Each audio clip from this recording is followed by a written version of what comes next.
মা বাবার দোয়া নিয়ে সামনে আগাও।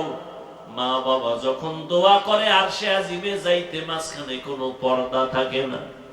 আর ওই মা বাবার দোয়া না থাকার কারণে আজকে তোমার মতো কত বান্দা নামাজ পড়ে রাস্তায় গাড়ি চালায়, তুমি কেন পারো না? তোমার কপাল খারাপ। তোমার মতো যুবক নদীর মধ্যে মাছ ধরে নামাজ ছাড়ে না, তুমি কেন পারো না রে বাবা? তোমার মতো যুবক তাকায় দেখো, 5 বেলার নামাজ পড়ে র্যাব আর্মি পুলিশ বিডিআরের চাকরি করে, তুমি কেন পারো না? ইসলাম তো তোমারে চাকরি করতে নিষেধ করে নাই, স্কুল কলেজে পড়তে নিষেধ করে নাই। ও আল্লাহর বান্দা, তুমি ডাক্তার হও, ইঞ্জিনিয়ার হও, প্রফেসর হও, তবে বেয়াদব হইও না। মা বাবার সাথে বেয়াদবি করবা না। তোমার আচরণে যেন উলামায়ে কেরাম কষ্ট না পায়, মা বাবা কষ্ট না পায়, মুরব্বীরা কষ্ট না পায়। ওই মা বাবার দোয়া নিয়ে সামনে আগাও।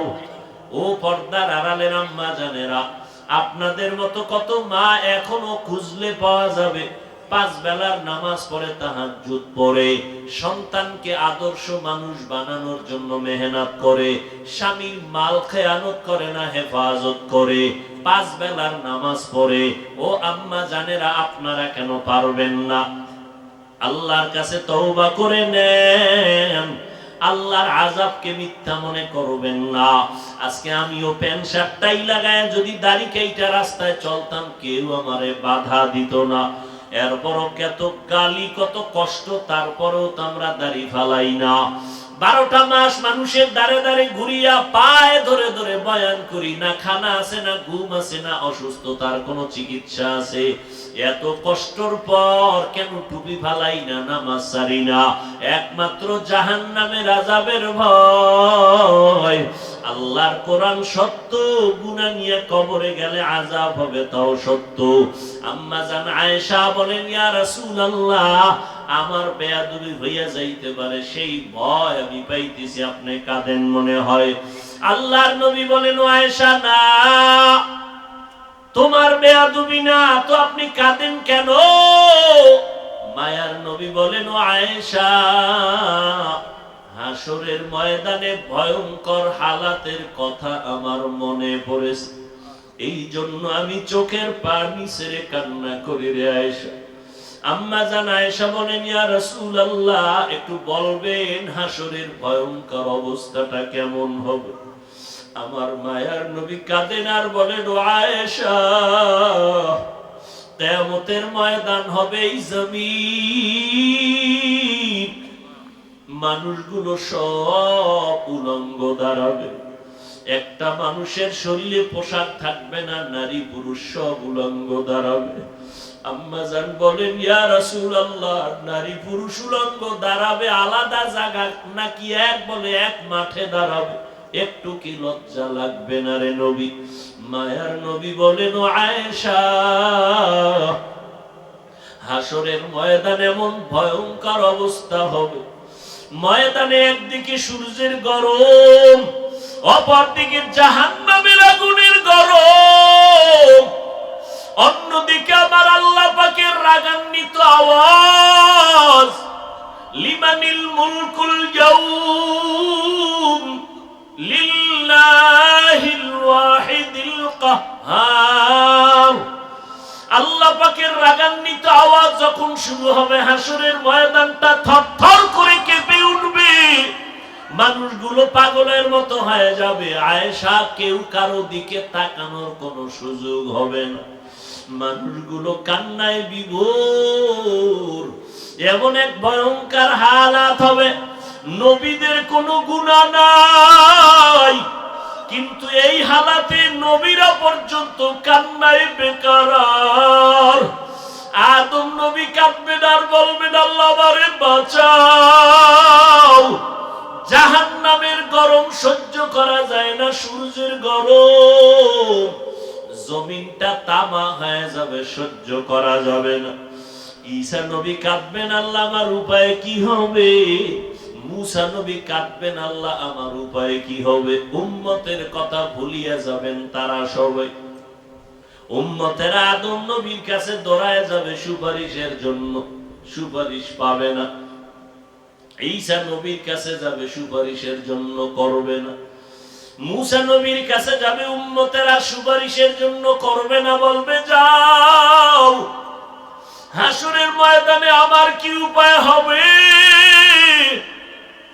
আমি সেই চিন্তায় বিভোর। আম্মা জান আয়েশাও চোখের পানি ছেড়ে কান্না করেন আর বলেন, ইয়া রাসূলুল্লাহ, তখন উম্মতের উপায় কি হবে? আল্লাহর নবী বলেন, আয়েশা, ওই সময় উম্মতেরা একটা জায়গায় গিয়া আমারে তালাশ করবে, আমাকে খুঁজতে খুঁজতে গিয়া দেখবে আমি মাকামে মাহমুদের মধ্যে সিজদায় পড়ে আছি, আমি আমার মাওলার কুদরতির সামনে সিজদায় পড়ে কান্না করব। ঈসা নবী কাঁদবেন তার নিজের জন্য, মুসা নবী কাঁদবেন তার নিজেকে বাঁচাবার জন্য, ইব্রাহিম নবী কাঁদবেন তার নিজেরে বাঁচানোর জন্য। উম্মতেরা আমার কাছে হাজির হয়ে যাবে, আমি সিজদায় পড়ে কান্না করব, তবে একবারও বলবো না ও আল্লাহ আমারে বাঁচাও। আমি কান্না করে বলবো, আল্লাহ আমার উম্মতেরে বাঁচাও, আবার একটা উম্মত যেন জাহান্নামে না যায়। আমি আমার উম্মতের জন্য তো পাগল। ও নবীর আশিক উম্মতের দল, ওই নবীর এখনো চিনো না। আমার নবীর জন্য জঙ্গলের হরিণী পাগল, আমার মায়ার নবীরে হরিণী চিনলো, বাতাস চিনলো, সূর্য চিনলো, চাঁদ চিনলো, জঙ্গলের প্রাণীরা চিনলো, আর তুমি উম্মত হইয়া নবীরে চিনলা না।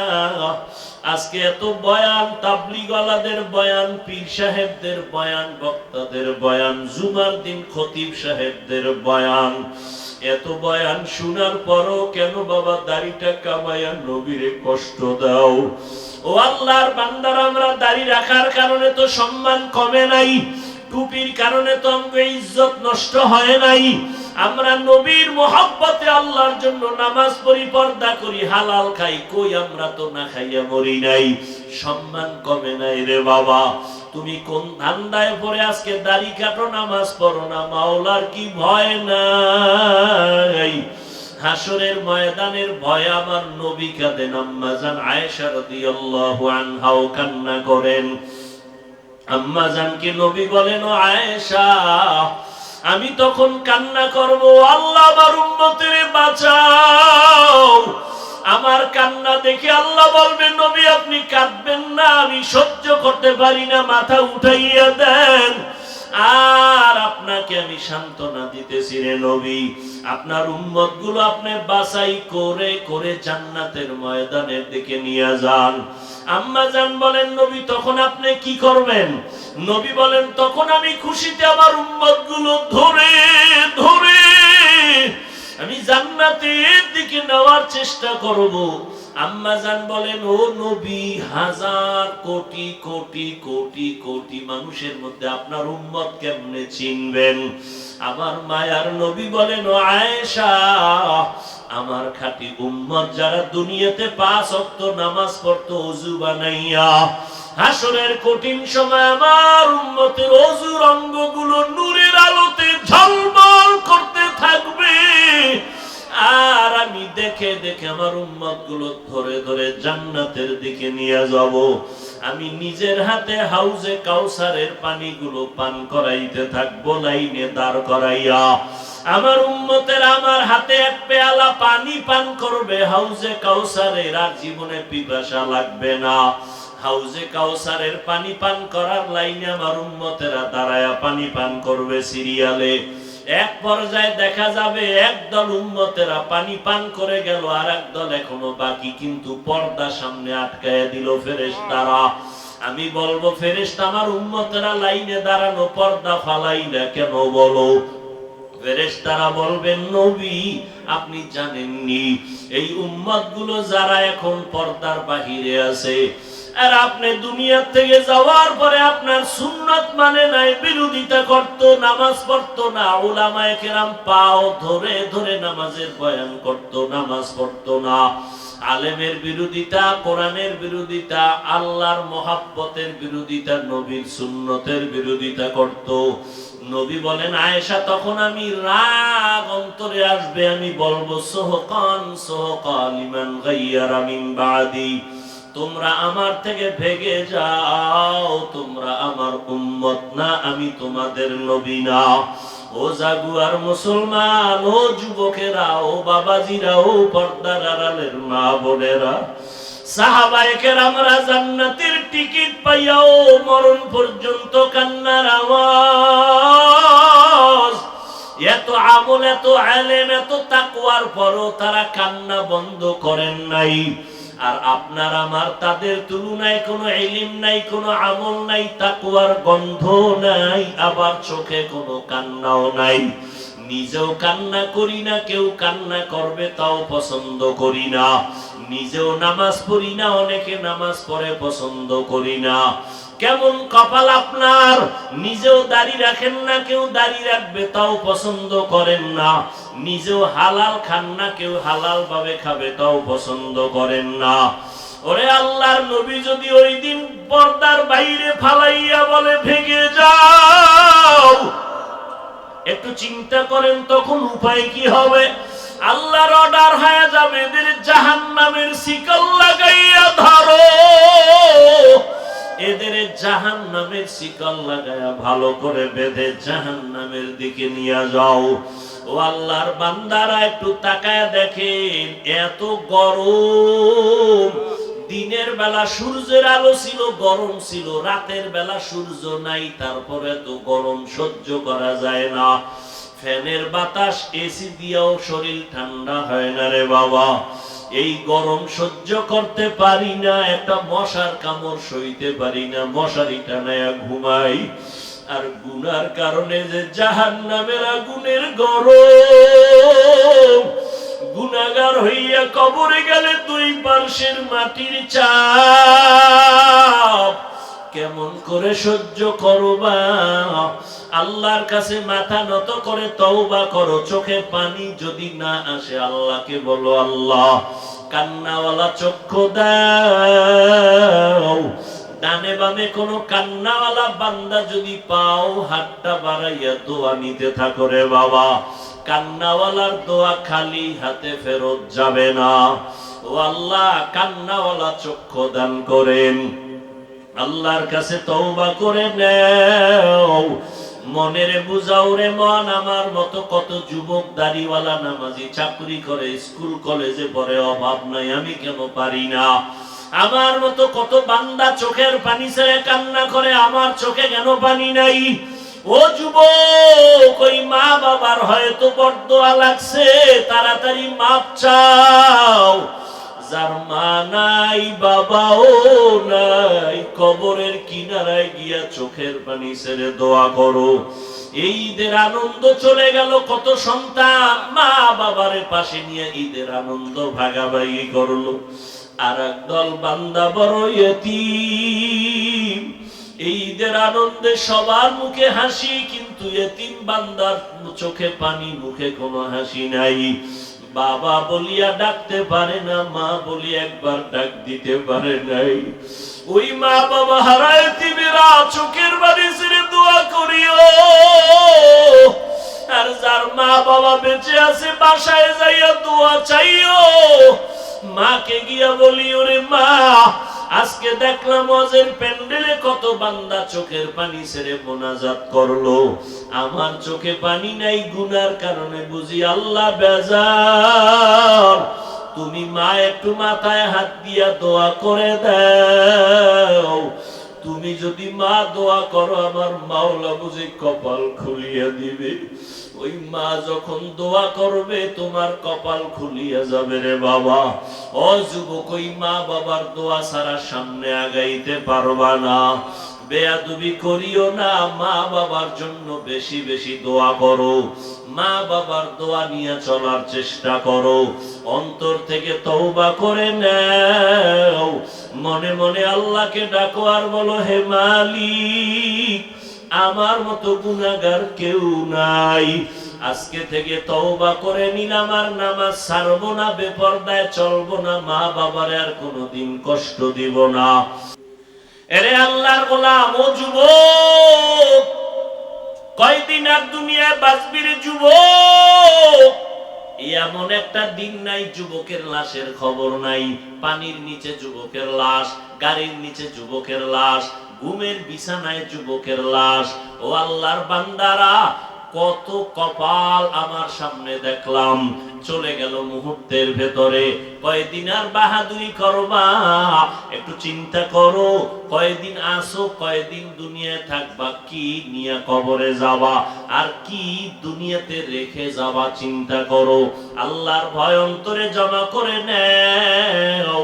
ওরে আল্লাহর বান্দারা, আল্লাহর মোহাব্বত অন্তরে জমা করো। আল্লাহ পাক বলেন, আল্লাহর প্রিয় বান্দা যারা সাদিকিন, তাদের বন্ধু হইয়া থাকো। কতক্ষণ থাকবা? অন্তরে তাকওয়া যতক্ষণ ঢুকবে না, ততক্ষণ পর্যন্ত আল্লাহ ওয়ালাদের সোহবত অর্জন করো। কারণ দুনিয়ার রং তামাশা কিছুই না, বাড়ি গাড়ি কিছুই না, টাকা পয়সা কিছুই না। দুনিয়াতে আমার টাকা, আমার বাড়ি, আমার গাড়ি, আমার সন্তান, আমার জনগণ, আমার বল, যা কিছুই বলি, যেদিন আজরাইল আসবে সেদিন সব কিছু আমার আর থাকবে না। ও আল্লাহর বান্দা, তুমিও মুসলমান, আমিও মুসলমান। তোমার আল্লাহ আমার আল্লাহ এক নাকি দুই? ও যুবক, তোমার নবী আমার নবী এক, তোমার কাবা আমার কাবা এক, তোমার ধর্ম আমার ধর্ম এক, তোমার কালেমা আমার কালেমা এক, কাবা এক। অথচ তোমার আমার পোশাক হবে কেন ভিন্ন? তোমার পোশাকটাও হতে হবে এক, মরণকালে কাফন হবে সংখ্যা এক, কালারও এক, কবরের সাইজও হবে এক, কবরে রাখার পর প্রশ্ন হবে তিনটা, তাও হবে এক। আমাকে যেই প্রশ্ন, ও যুবক তোমারও সেই প্রশ্ন, মুরব্বীকেও সেই প্রশ্ন, পীরকে যেই প্রশ্ন, মুরিদেরও সেই প্রশ্ন, ইমামের যেই প্রশ্ন। ও আল্লাহর বান্দা, যারা মুক্তাদি তাদেরকে সেই প্রশ্ন করা হবে। ও নবীর আশিকের দল, তিনটা প্রশ্ন দুনিয়ার সবাইকেই করা হবে। রবের পরিচয় দাও, ধর্মের পরিচয় দাও, রাহমাতুল লিল আলামিনের পরিচয় দাও। ও আল্লাহর বান্দারা, এই তিনটা প্রশ্ন ঠিক করার জন্যই নবীদের মিশন। ওলামায়ে কেরামের এই মিশন হলো তিন প্রশ্ন ঠিক করো। কবরে গিয়া জানো তুমি জবাব দিতে না পারো এমন অবস্থা না হয়। কারণ ওখানে যাওয়ার পর জবাব যারা দিতে পারবে, আল্লাহ তাদের সাথে ভালো আচরণের অর্ডার দিবেন। নবী বলেন, আল্লাহ গায়বী আওয়াজ দিয়া বলবেন, যারা জবাব দিছে তাদের কবর জান্নাতের সাথে রাস্তা বানায়া দাও, জান্নাতের বিছানা কবরে দিয়া দাও। এরে নবীর আশিক, এই অবস্থা বান্দা আমি মাওলানা হইয়াও সম্ভব না যদি আমার মাওলা কবুল না করেন। এরে নবীর উম্মতের দল, যতই বাহাদুরি করি না কেন, ওই একজন নবীর সাহাবী ইন্তেকালের সময় জবানে কালেমা জারি হয় না। কারণটা কি? খোঁজ খবর নিয়ে দেখলো মা তার উপরে বেজার। মা বেজার, এই জন্য কালেমা মুখে আসে না। সর্বশেষ মা মাফ করে দেওয়ার সাথে সাথে কালেমা জারি হয়ে গেল। এজন্যই নবী বলেন, দুইটা অপরাধ আছে দুনিয়াতে করলেই আযাব শুরু হবে মরার আগেই। এক অপরাধের নাম জুলুম, আর একটা অপরাধের নাম হলো মা বাবার সাথে বেয়াদবি। কারণ ওই মা বাবার দোয়া আর চোখের পানি আর মেহনতে আজ আমি চেয়ারে বসলাম। ওই মা বাবার চোখের পানি আর দোয়ার কারণে তুমি পরীক্ষায় ভালো নাম্বার পেয়েছো। ওই মা বাবার চোখের পানি আর দোয়ার কারণে তুমি আজ টাকার মালিক, বাড়ি গাড়ির মালিক। ওই মা বাবার চোখের পানি আর দোয়ার কারণে তাকায় দেখো তোমার এত সম্মান। ওই মা বাবার চোখের পানি আর দোয়ার কারণে আজকে এত মর্যাদা আল্লাহ দান করেছেন। এই কারণে আল্লাহ পাক নারীর মর্যাদা বাড়ায় দিলেন, রহমতের নবীও বাড়ায় দিলেন। ও যুবক, আজকে তাকায় দেখো থানায় আসামি ধইরা পুলিশে নিয়ে বেত্রাঘাত করে, চোখে পানি নাই, চিৎকারের আওয়াজ কিন্তু কান্না নাই। আর আল্লাহওয়ালারা বয়ান করে 200 হাত দূরে বসে একটা যুবক চিৎকার দিয়ে কান্না করে, বলো ওরে মারলো কে? ওরে কে মারলো? পুলিশে পিটায় আসামি কাঁদে না, আর কোরআনের বাগানে বসিয়া কিছু মানুষ এমন ভাবে কান্না করে কি যেন হারায় ফেলছে। এরে নবীর উম্মতের দল, একটু চিন্তা করো, দুনিয়ার রং তামাশায় তো কম সময় দিলে না, আল্লাহর জন্য একটু সময় বের করো। নিজের কল্যাণে আখিরাতের সম্বলের জন্য সময় বের করে নাও। ওই অন্ধকার কবরের 3টা প্রশ্নের জবাব ঠিক করো রে বাবা। আমি হুজুর হইয়া জবাব দিতে পারবো তার কোনো গ্যারান্টি নেই, কারণ এই দুনিয়াতে যদি আমার মোহাব্বত আল্লাহর সাথে গভীর না হয়, আমি যত বড় বক্তা দাবি করি, কবরে যাওয়ার সময় কালেমা জবানে আসবে কিনা বড় ভয়। এরে নবীর উম্মতের দল, আল্লাহর কাছে বিনয়ের সাথে তওবা করো। এই দুনিয়ায় চিরদিন থাকা যাবে না। দুনিয়ার রং তামাশা তোমরা দৌড়াও, আমরাও তো পারতাম দৌড়াইতে। আজকে যদি দাড়িটা কেটে ফেলতাম, কেউ আমারে বাধা দিত না। অথচ যুবক, তুমিও মুসলমান, তোমার আমার আল্লাহ এক, নবী এক, কোরআন এক, কাবা এক, ধর্ম এক। তোমার টুপি মাথায় দিতে লজ্জা লাগে, আর আমি টুপি মাথায় না দিলে লজ্জা লাগে।